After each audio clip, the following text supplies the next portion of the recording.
Following the introduction of the book God dictated to me, as he dictated the Torah to Moses, and each of the books of the prophets written by that prophet. The prophets, because they talk to God and they tell us what God is saying. And that also makes them men and divine beings. Spirit alights upon them, like in chapter 11 of Isaiah regarding the Moshiach. And God is in his spirit. That's two divine beings.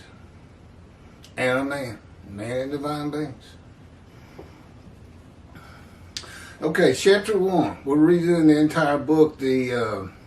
I had just redone all the chapters, but we've already reposted it about 7 times, and it's already starting to wear a little bit.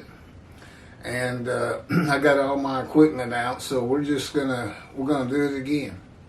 There'll be one more repost of the ones we just finished, and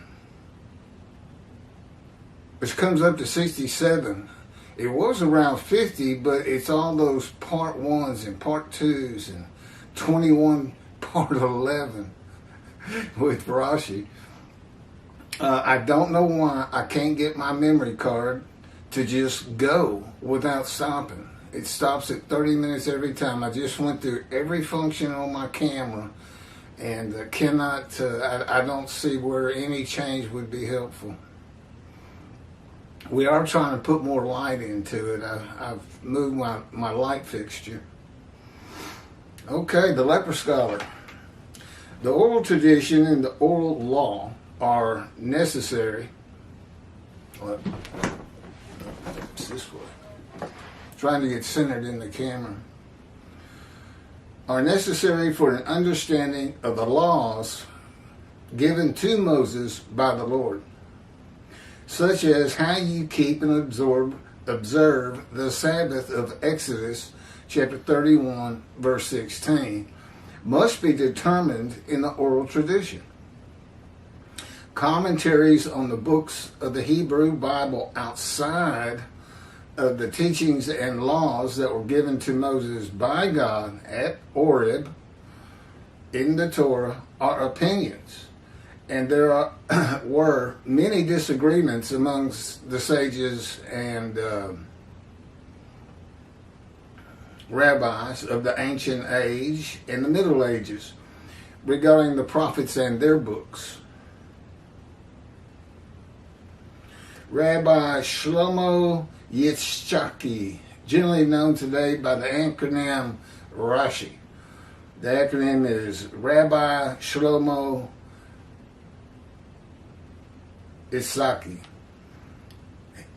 He was a medieval French rabbi and author of the comprehensive commentary on the Talmud and commentary on the Tanakh. He's often referred to as the first rabbi to believe that the Jewish people as one man, Israel, are God's righteous servant. Early sages expected a personal Messiah, one man, to fulfill the Isaiah prophecy. One individual man, a personal Messiah. No alternative interpretation was applied to this passage until the Middle Ages. Rashi held the position that the servant passages of Isaiah referred to the collective fate of the nation of Israel rather than a personal Messiah. Some rabbis, such as Ibn Ezra and Kinski, agreed. However, many of the rabbis, rabbinic sages and rabbis during the same period and later, including Moses ben Maimon, commonly known as Maimonides, and often referred to by the acronym Rambam, a medieval Sephardic Jewish philosopher who became one of the most prolific and influential Torah scholars of the Middle Ages, realized the inconsistencies of Rashi's views and would not abandon the original Messianic interpretations, which of course has been done today by the most noted being Jews for Judaism and Outreach Judaism, that would be Tovia Singer.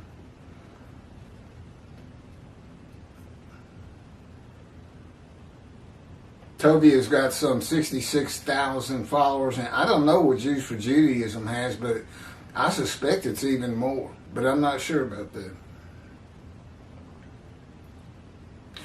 Rashi's commentary on Isaiah 52, 13 through 15, supporting his position, conflicts with his commentary on the book of Zechariah, chapter 1, when he says, okay, that's Rashi's commentary on 52, 13 through 15, and all of 53.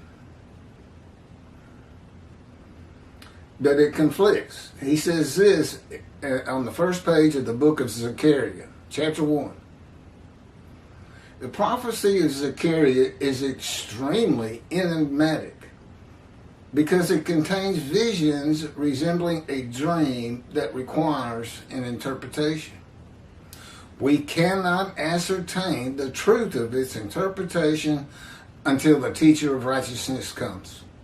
Teacher of righteousness is the personal Messiah described in Isaiah 53. So here if that was his opinion, he didn't have it when he was going through and adding commentary to the book of Zechariah. So I don't know when he supposedly changed, or if he had changed back and abandoned it. I don't know. I don't know if anybody knows. The teacher of righteousness, Rashi, awaits as God's righteous servant of Isaiah 53. He is referring to a particular man and not the people Israel, which would include himself. Rashi is known for inconsistencies in his interpretations. Some of the first written interpretations, or targums, which is ancient paraphrases on biblical texts, that's a targum, see Isaiah 53 as referring to an individual servant, the Messiah, who would suffer. Messianic Jewish Talmudist Cracknell Freiland recounts those early views. Quote, our ancient commentators with one accord noted that the context clearly speaks of God's anointed one. That would be Isaiah 11, the Messiah. The Aramaic translation of this chapter, ascribed to Rabbi Jonathan ben Uziel, a disciple of Hillel, who lived early in the 2nd century, Common Era, begins with the simple and worthy words. Excuse me.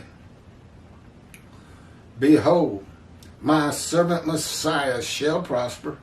He shall be high and increase, and be exceedingly strong as the house of Israel. Look to him through many days, because their countenance was darkened among the peoples, and their complexion beyond the sons of men.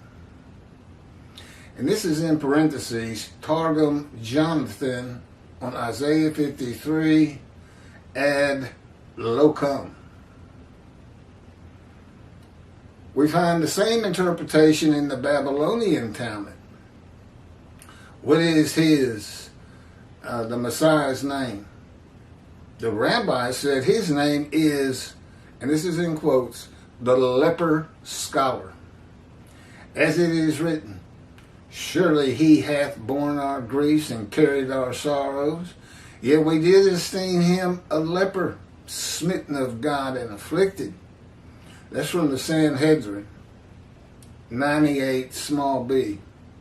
Similarly, in an explanation of Ruth, chapter 2, verse 14, in the Midrash, Rabbah, it states, he is speaking of the King Messiah, come hither.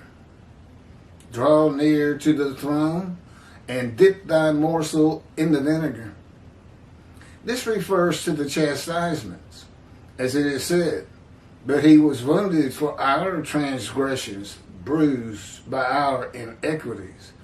And what you can see here, they have the same problem everybody's had from day one. Nobody realizes all these words of suffering and wounds and punishment, chastisement, have to do with the fire of refinement at the personal Messiah, the righteous servant Moshiach, prophet like Moses and Elijah, has to go through to make the many righteous. Elijah makes the many righteous himself. He recounsels sons to fathers and fathers to sons in Malachi 3.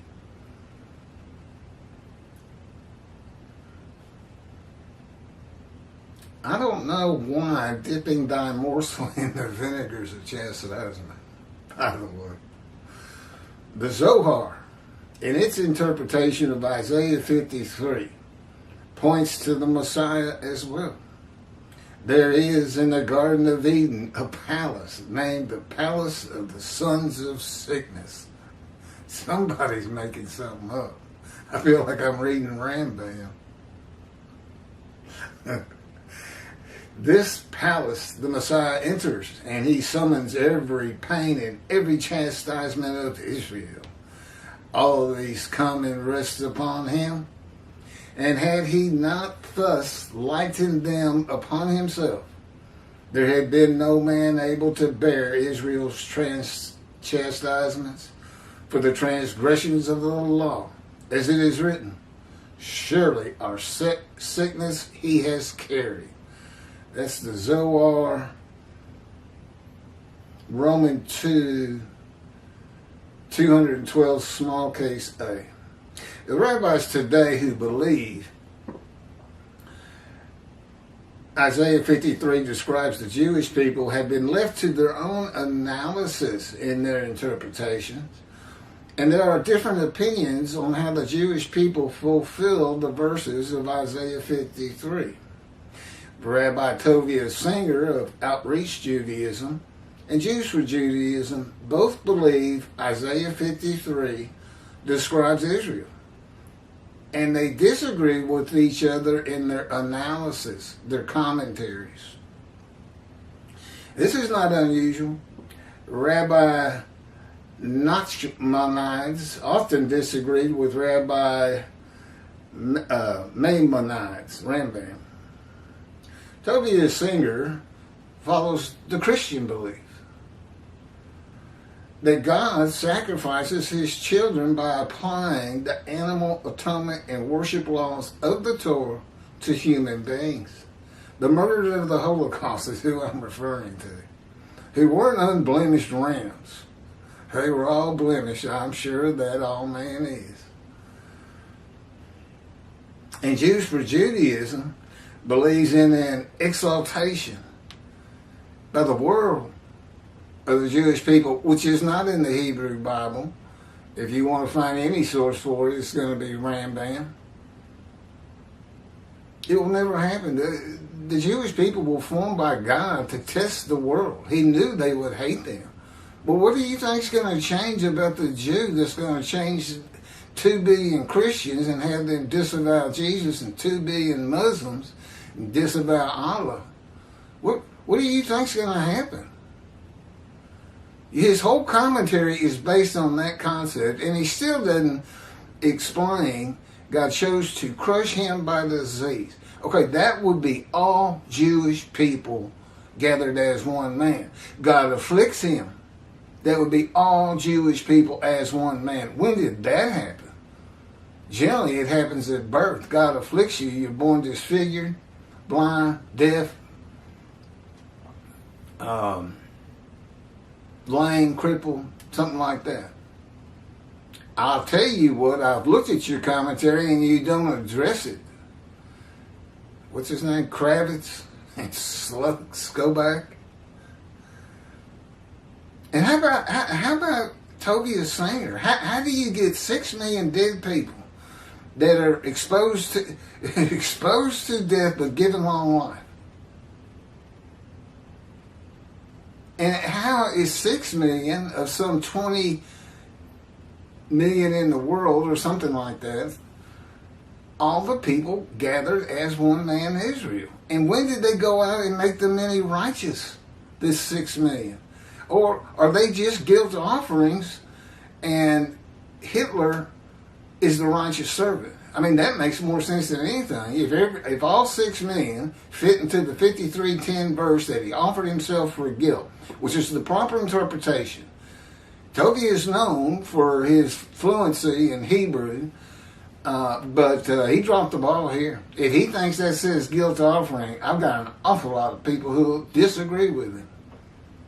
And it certainly wasn't a cue from God to go to Leviticus, revive his animal sacrificial and worship laws, which only God can do. It's his laws if he wants to revive them. And then change it, add to the Torah. Puts in human beings. 6 million of them are guilt offerings. Well, it means you can offer any human being as a guilt offering, I suppose. If you can find one that's unblemished. And the ovens of Auschwitz and the other death camps are not altars of God, which is part of the sacrificial system.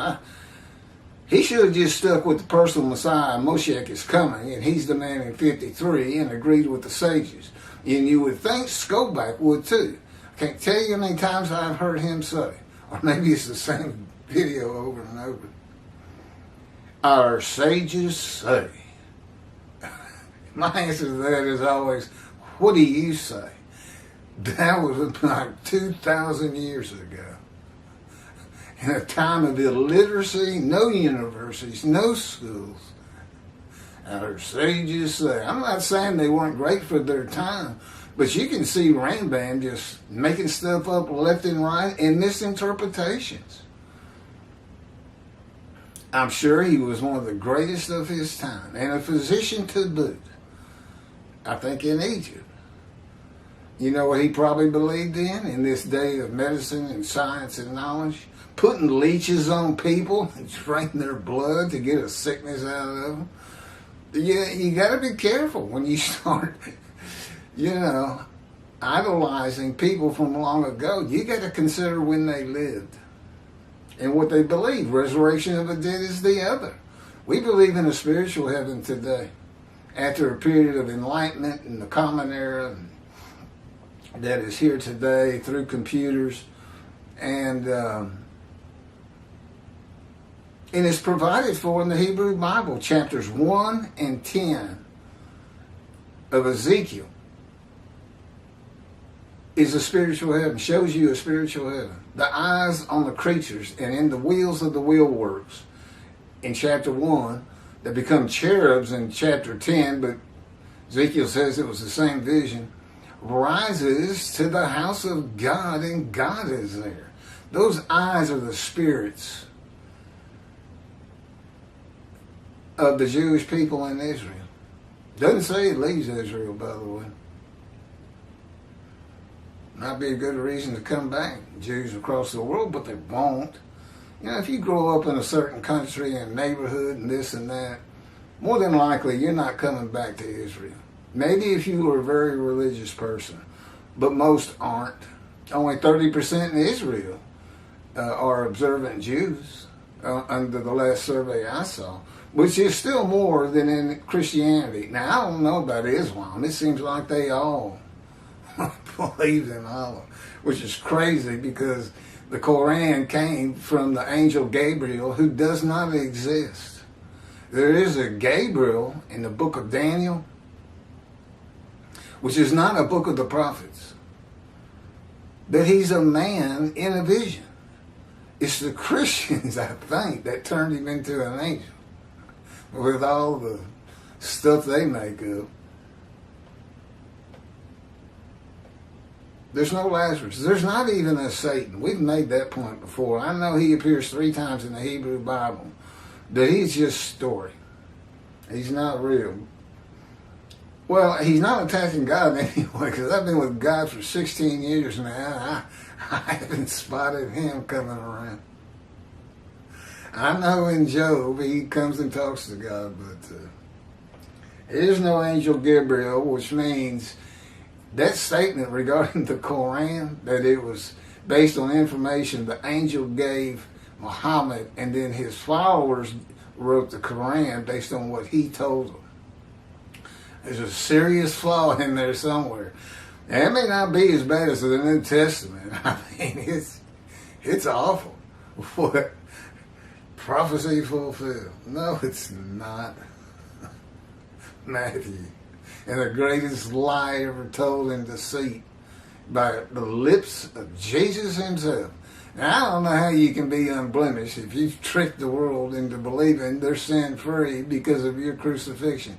Actually, he never actually taught that. It really comes from Paul and Peter. And, of course, is believed by all Christians today. He didn't. He didn't say, I'm going to the cross so that the sins of the Jewish people forgiven. And he knew if his cousin was Elijah, he knew they were sin-free anyway, under the covenant that comes to Elijah in Malachi 3. Of course, he wasn't. He wasn't Elijah.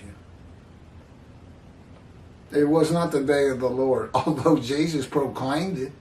He wasn't. And how about using Malachi 3, where God says, first verse, I'm sending my messenger before me. I think it's to clear the way. And I am going to return to my temple. Okay, well, in the days of Jesus, and he uses that very verse to describe John the Baptist as Elijah. Well, I got news for you. God was in his temple in the days of Jesus. He wasn't returning. There's so much backward and wrong in that book. It's incredible. The greatest lie ever told, Jesus Christ. He changed it. I've got a video on it. I'm not going to go through the whole thing again. Just blatant lie. I mean, it's not even close. Now, of course, I'm saying Jesus. Jesus is a myth. Now, he never existed. It's whoever wrote that gospel decided to change things up because, what did they say? They'd say, well, look, nobody's got scrolls to speak of. Nobody can read. We can put anything we want in here. And they did. Whoever wrote it. Nobody believes that's the actual Matthew, the disciple. It's too far above his head for fishermen or whatever. I guess that's the reason they say that. Anyway, I've read that.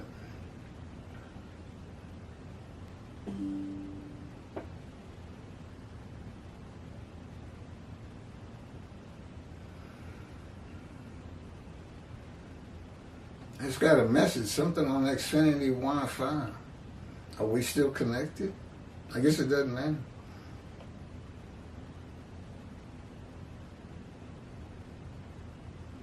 The shortest verse in the Christian New Testament is, Jesus wept. He had just raised Lazarus from the dead, and still the people did not believe he was who he said he was. There is no description of him. It is certainly not Isaiah 53. Judaism does not seem to realize how important a description of God's servant David, a shepherd, is for the building of the third temple. That's me. I'm the man described. He came to me at birth, orchestrated my life to fit these verses, full of egregious injuries, suffering, familiar with disease, crushed with disease, but given long life. 22 years ago, I was told I had stage 4 lung cancer and maybe a month to live, and it was untreatable. Haven't seen a doctor since. 22 years. He crushed me. He told me. He said, I crushed you with it, and then I took it away. He removed it. And I said, thank you. Okay, and as I've explained to you, we got 4 righteous servants to come. We've only got a description of one righteous servant, which of course is me. I handle the duties of all 4. I've already handled the prophet like Moses. God dictated this book and another book, my life, to me as he dictated Torah to Moses, which is the unique aspect of Moses. That in the Exodus, but we don't have any reason for that. That's who you look for. You don't look for a leader like Joshua and say, well, he's the prophet like Moses. No. God didn't dictate a book to him, best we know. That it is the book of Joshua. So if you go with the leading character, he did. And God's not going to answer it. Maybe, maybe not. But in any event, he's not the man of Isaiah 53 either. There's nothing in his life that would compare to what I've been put through. The prophet. Now remember, Elijah's supposed to clear the way. He's the messenger in Malachi 3. If Elijah is not recognized, right here, it's my knowledge of heaven you look for. The only man specifically taken to heaven in the Hebrew Bible, and he returns? What do you think that's about? A proof. Ask me something about heaven. God taught me everything I need to know. And for the most part, it's all in this book. How the angel of God's presence was created. How Adam was created. Nuts and bolts. If Elijah is not recognized, his purpose in clearing the way for the Lord's return to his temple will not prosper. And God will bring utter destruction to the land, Israel. God considers himself his creation. Now that's in Malachi 3, his last words. Why there isn't a clamoring to have a temple built in 1948 to today, I don't know. Except your rabbis apparently don't teach it. Utter destruction to the land if there's no temple. And for 70 years there's been no temple. He could have come back in any one of those years. He is back. But he knew the temple wouldn't be built. Because he says so in the covenant of friendship. I will place my temple amongst you. Which, by the way, the covenant of friendship completely refutes a Messianic era. And there's nothing taken into account that when Moshiach is here, that is me, all rabbis have been reckoned with and dismissed before God. And I am the only teacher he recognizes. What do I teach? This book. No rabbi would be in the Messianic era. And they're not going to be in the Jewish heaven because they're not going to be in the scroll of remembrance unless they start teaching this book, particularly Tovia Singer and Jews for Judaism. Because they got so many followers. They got so many people. You can't even begin to say it's not Israel without getting slapped down by anybody who's familiar with 53. They'll have a fit. The prophet like Moses will write the words of God as Moses wrote the first 5 books of the Bible, the Torah, at the command and direction of God. Orthodox Jews commonly believe that, quote, Torah from heaven is the central tenet of the Jewish religion. This is divinely received by Moses because God gave it to him. In Orthodox circles, it is understood to mean that God dictated the entire text of the first 5 books of the Bible, with the possible exception of the last 8 verses of Deuteronomy. Is that where Moses died? Anyway, to Moses, and then wrote it down. If he is not recognized, and again, that's me, I'm his representation, the prophet like Moses.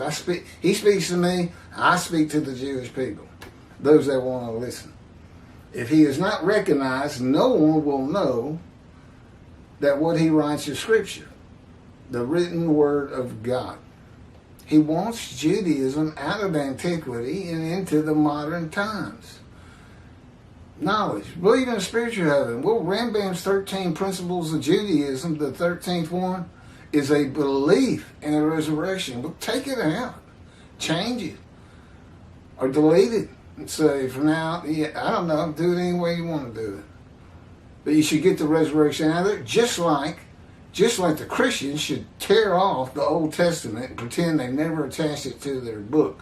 Because that's primarily why God's wrath is upon them today, from Isaiah 51. And mind you,